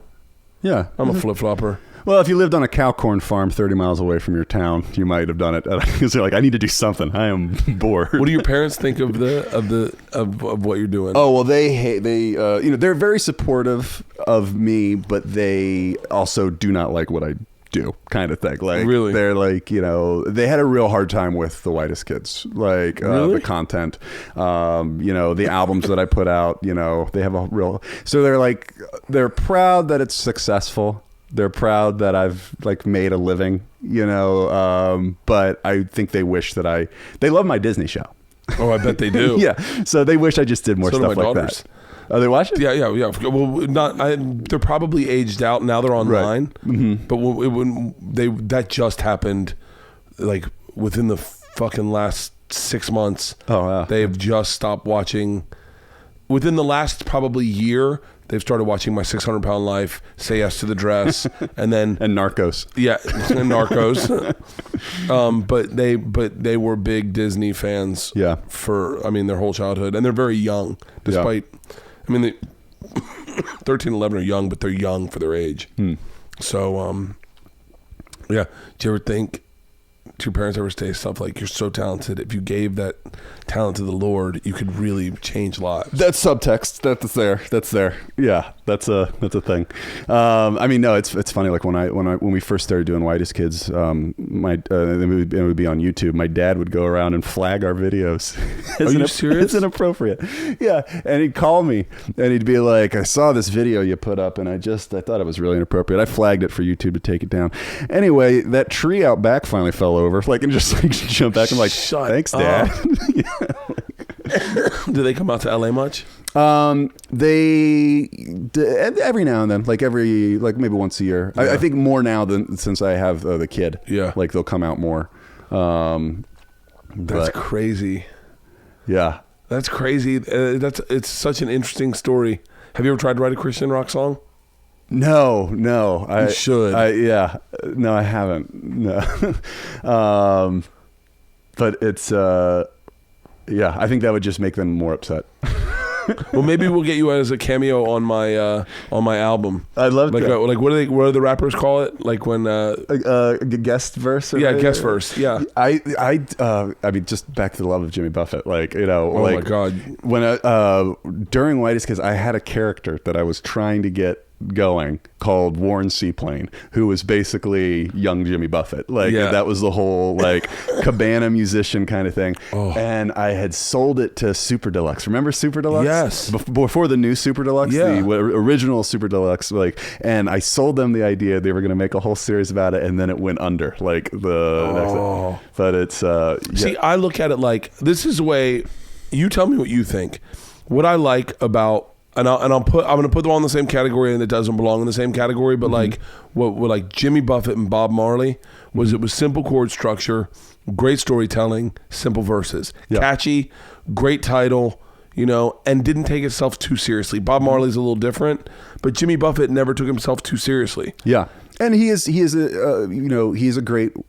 He uses words really well. He's a brand. Yeah, like when you see Jimmy Buffett, you go, "Oh, we're gonna have day drinks today." Yeah, and he's smart. He hits. He'll do a song for each coast, and then he was like, "What about the Midwest?" He's like, "Boat drinks." Yeah, a song about just sitting on a lake in a boat like that, and that's gonna. And stepped on a pop top, blew out my flip flop, had to turn around and go home. Everything about that character, just with those simple lines. He's really good at writing lyrics. All my titles are coming up are I was this morning I was laying in bed. I've been in bed all fucking day, and I was laying in bed and I was thinking of titles I want, but it's things that are applicable in my life that I know I can write about. Right. And one of them is I can't find my sunglasses. Because I always can't find my sunglasses. Yeah. And so I was like, I'll just write a song about not being able to find my sunglasses. And wanting to go out and go drink, but I can't find my sunglasses. And I'm just in the house. Where the fuck are my sunglasses? That's great. That's why I have 2 pairs of sunglasses. I actually buy 3 pairs of sunglasses and lay them around the house because I can never find my sunglasses. It's the one thing, if I could ever say, if you get money, get yourself a couple pairs of sunglasses and let them float around the house. Yeah, get one for every room. Yeah. And just so you go, flashlights. Dude, I might have 40 fucking flashlights. You know what the best thing, my friend turned me on to this is phone chargers. Buy a phone charger for every room of your house. It is a life changer. Dude. It is the best thing you can do. Segura, do you know who Tom Segura is? Mm-hmm. Yeah. I heard him one time talking to his wife, and they were in their new house, and they had the phone charger in the wall, but it didn't reach the bed. So in order to get their phone charged in the middle of the night, they had to go plug it into the wall and then leave it on the ground 10 feet away from their bed. And all of a sudden he realized, he goes wait, I can afford phone chargers. Yes. Yeah. That's the greatest. Can I tell you another thing that I love? Extension cords. I bring extension cords on the road with me. So you plug an extension cord into the socket. It's got 3 plugs. You bring it into your bed. You plug up your phone, your computer, all your stuff in your bed. Extension cords. That's good. I've been pretty good lately. One hitters. I take one hitters. I get these great glass one hitters. You hit them once and you get it. And I'm done. Really? I don't have to take them on the. It's like fucking $2. Yeah. And so I'll keep it for the weekend. If I want to smoke weed, I'll use that to smoke weed, and then I just leave it there. I throw it out. I remember seeing some article. It was about Justin Timberlake, and it was the tone of the article was like, "This is how wasteful, like, you know, what a like diva kind of thing." And it was, he never wears the same pair of underwear or socks twice. And when I read that, I was like, that's a great idea. Like if I had the money to just kind of like waste it like that, because nothing's better than like new underwear and new socks. Like, you know, why? Like, it's incredibly wasteful, but I get it. Yeah, I love when you find little hacks like that. Like when you go, oh, I can do this. Like I have flashlights everywhere. I have knives everywhere. I buy tons of Pepsi Complete. So that I'm never like, there's no worse feeling than having heartburn in the middle of the night, right? And not being able to find Pepsi Complete and just being like, where the fuck is it?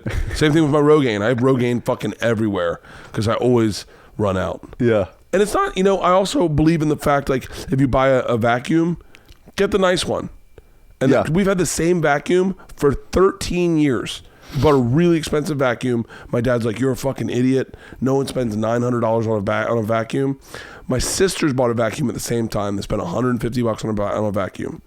They've had probably 20 vacuums. Yeah. Because they just are cheap. They break down. We've had this one vacuum, a Malay, I think. We've had it the whole fucking time. Yeah. It hasn't broke. That's what electronics, you always just get top end, dude, and it'll last. It works out in the end. My wife got cell phones, and I go, hey, she got the new iPhone X's. I go, don't get the bullshit fucking 32 gigabytes. Get the most gigabytes they have. Yes. I don't ever want to be in a position where I'm erasing videos so I can record a sunset. I want more. I go, I don't give a shit. She's like, it's just, you don't need it. I go, I need it. And then every time she gets a cheap one, she goes, God, my thing's out of memory. Can you help me? I'm like, no. That's what you get for being a... Do you do the insurance plan on phones? No, I don't know. I'm never sure what to do on that situation. I have Apple Care? Apple Care? Okay. So I do the Samsung. Okay. Yeah. And I always... It's I nice. like to live dangerously.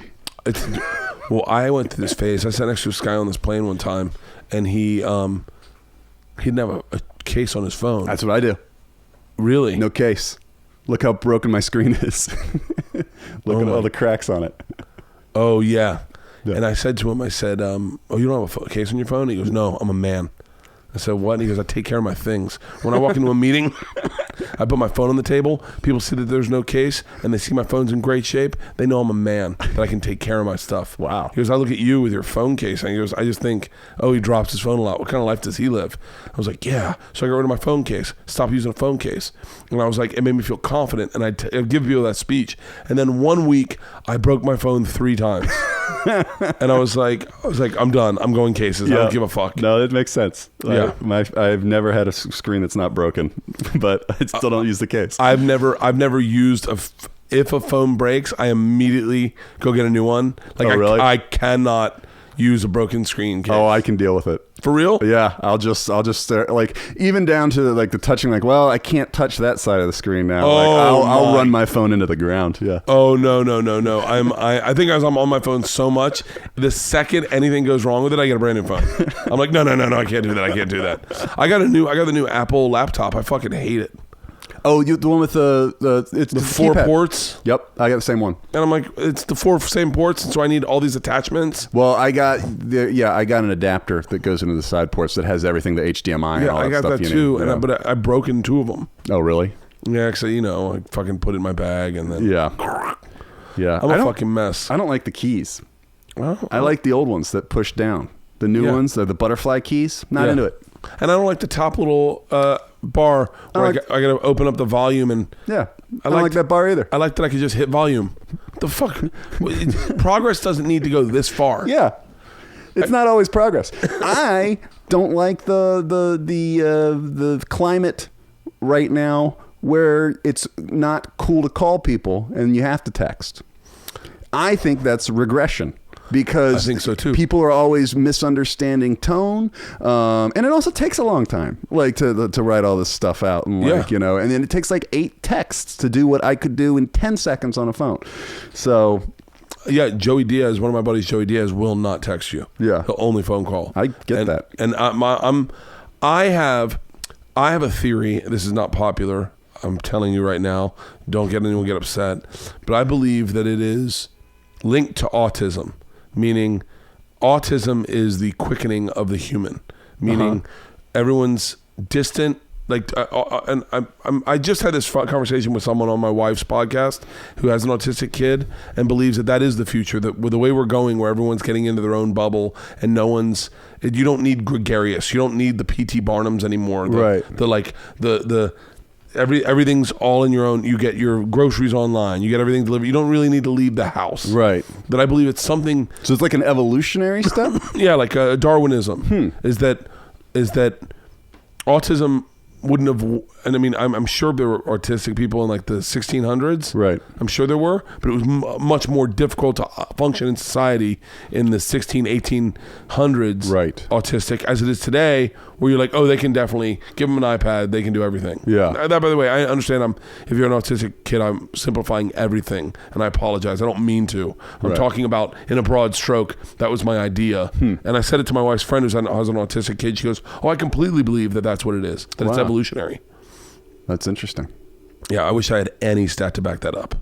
I have none. Yeah, but it's a good theory. Yeah, you should write a paper on it. I mean, I can go, or I'll just post it. I'll peer review it. I'll post it on my Instagram. I look at people like. I thought you were gonna say, I'm not comfortable with where we're going in progress with women's rights, and I was like, here we go. I've been working on a bit trying to say that I didn't ask to be born like this. Like, I mean, like an immediate like offense to all women, like raised. Like, I have a friend, Jen Kirkman, who always posts videos about men. Don't ever ask a woman if she needs help. Like, don't ever ask a woman if she needs help. Right. That's condescending. I'm an individual. I can do it myself. I was never doing that anyway. Well, I always do it. Like, if I'm on a plane and I see a woman with a heavy bag, and she's putting the overhead. But I grew up in the South. You did too. Yeah, I know. But I think it's more of a flaw than anything. But I'm just not helpful. I watched a woman struggle yesterday. Really? And I was like, Jen had just posted a video about it, and I was like, you know what? Not helping. I'm following you, Jen. And this woman was like, can anyone help me?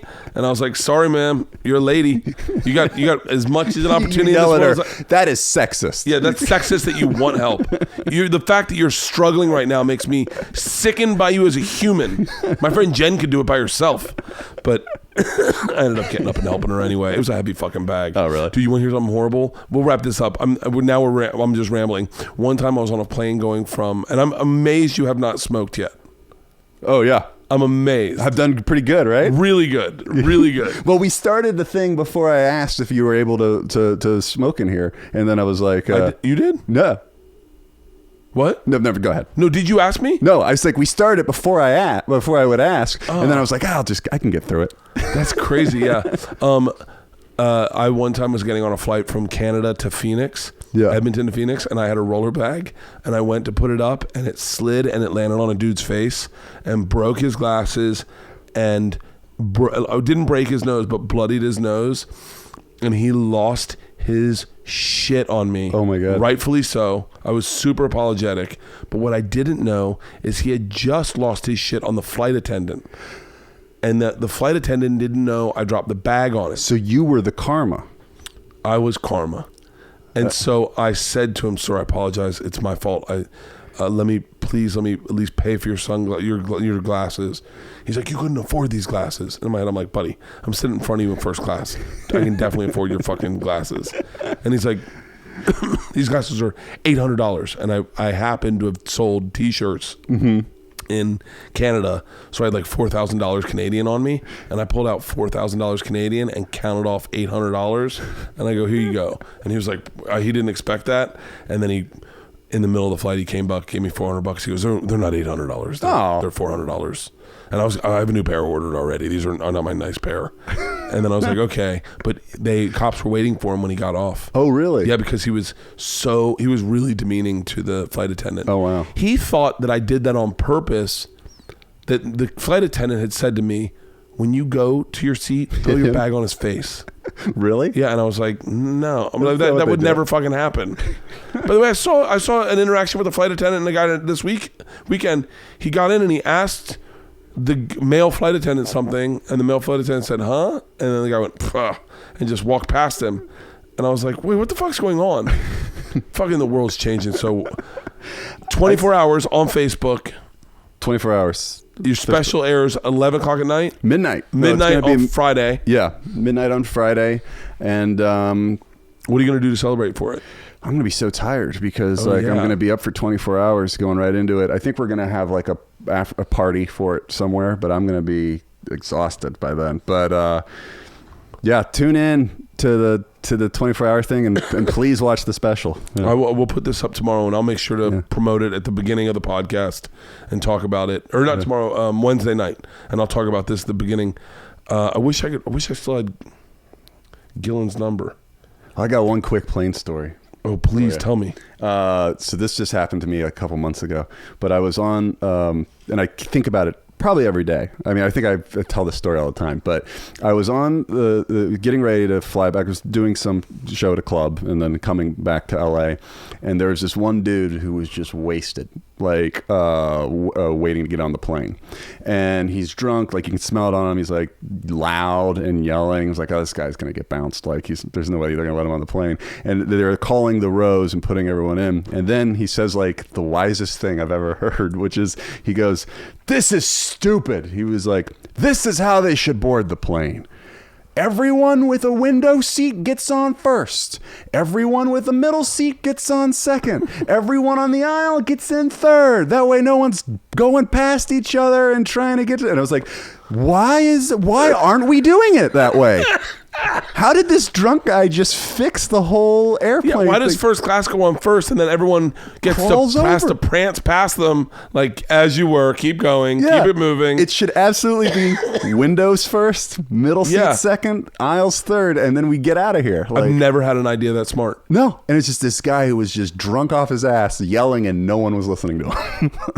Oh, I've been drunk off my ass. I did a video this other week, and I said, I was getting ready to board, and I go, here's the uncomfortable part, is I'm first class, so they board first class first, but everyone lines up like the lines matter. They board by number. Like everyone should be seated. Yeah. They don't do that in Europe. Actually, in Europe, it's probably worse, and I go, here's the awkward part. I'm doing the thing is I got to walk past people who don't think I look like I belong in first class, and it's going to get weird.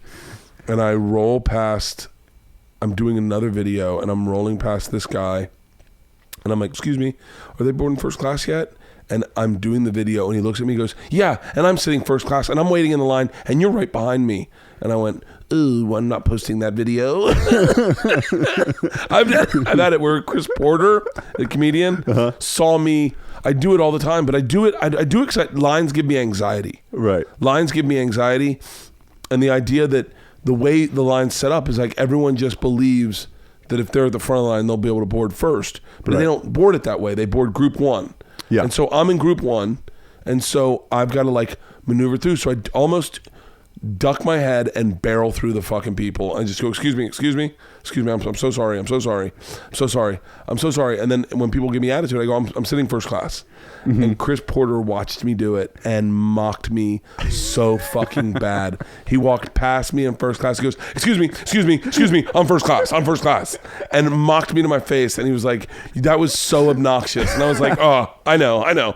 But I get, part of me goes, if I don't do that, then I'm sitting behind some Guatemalan lady who doesn't understand how we board planes. And she's like, oh, I'll get on next? No? I don't want to fly this fucking week. All right, we should probably wrap this up. My kids are probably wondering where their dad is. Okay. Hey, congratulations. Thank you. And I mean, I don't say this lightly. That fucking, that song blew me the fuck away. Oh. It was so amazing. I'm so excited for your special. Thank you so much. I'm excited to see what the next project you do is. Cool. I mean, you're one of those guys that it's like, you're fun to follow. Oh, well, and thank hit up you. Rogan. Get back on Rogan. That was a great episode. Yeah, I had fun doing that. It's been a year. It's been a while. It's been a couple years. Yeah. You got to hit him up. Text him. Hit him up on after this. Everyone hit up Rogan on this and say, because you guys really got along great. That was a great episode. He was. I had never met him. How did you guys link up? It was just. I don't know. it was. I was told to go there. Oh, it's fucking perfect. Yeah, but it was great. I mean, I love his show. Like, he's the best, man. Yeah, he's the such best. a nice dude. I got to get you on Tom and Christina's show. Your mom's house. That's a fun one to do. Oh, I'd love to. Yeah, I'll hit up Tom and Christina and let them, because you guys will get along great. Oh, cool. And you could probably talk about I didn't know I was pregnant for an hour with them. Oh, good. Well, then I guarantee you that's their favorite show. That's my favorite thing to talk about. Well, congratulations, brother. Thank you for doing this. Thank you. Thanks for having me.